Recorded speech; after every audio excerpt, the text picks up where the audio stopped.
There's drama at the Disney company. What does it mean and why is it important to you? Find out on this week's video market update. So last week, in a surprise move, the CEO of the Walt Disney Company, Bob Chapek, resigned, and they named a new CEO, former CEO of Disney, Bob Iger. So why is this surprising and what does it really mean? Well, Bob Iger had been the CEO of Disney for about 15 years, finally stepping aside right before COVID hit in 2020 and being elevated to the chairman of the board. In his stead, Bob Chapek was promoted from the parks to the CEO of the Disney company. And immediately things started to go wrong. On top of the pandemic, they had pivoted to streaming and are losing billions of dollars a year on their Disney Plus streaming platform. Their movies have not done well. Now they've had some winners, but their last two cartoon movies have been absolute flops. And usually those are huge money makers for the Disney company. And the third thing is that the new CEO, Bob Chapek, has been really hurting the brand of Disney. In part because he's not trusting creative, in part because he's gouging people at the theme parks.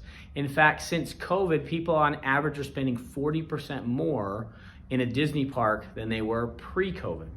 And so the brand was really starting to sour and people were really starting to get frustrated.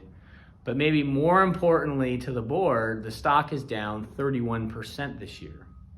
And so in a surprise move, Bob Chapek resigned, i.e. was forced out, and the old CEO, Bob Iger, came back, and people are really excited. The stock has gone up since he's come back because he has a mandate for 2 years. He has a 2-year contract to say, right the ship, turn this thing around, get us going in the right direction, and find a good successor, and then you can go off into the sunset. And so that's the backstory, but the question is, why does it affect you? Maybe you're not a shareholder of Disney.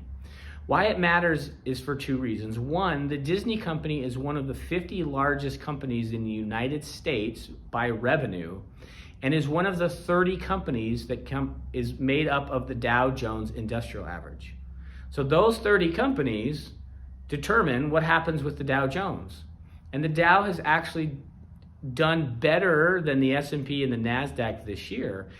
Even though it's down, it's not down as much as the other indexes. And if Disney was performing better, it's possible the Dow could be closer to even instead of down 5 or 6 points. So it's important when a Dow 30 company notices that there are problems and is trying to correct it. So that's number one. It's going to affect, hopefully positively, the Dow Jones, which whether or not you hold it does affect the market, can affect your 401k, your IRAs, your retirement accounts. And the second thing is it shows that corporate governance still works. Shareholders, and who the shareholders are represented by is the board of directors, and they're looking and saying, share price is down, it's bad for the shareholder, it's bad for the company, we've got to make a correction. So they didn't just sit back and say, we'll ride this out, we'll see what happens, it's been a hard couple of years. They said it's been a hard couple of years, it's been made worse by a CEO that lacks vision and direction, and they made a change. And so corporate governance can still work. And for anybody who has money in the market, that's a positive to know that the chairman of the board of the directors are watching out for you, the shareholders.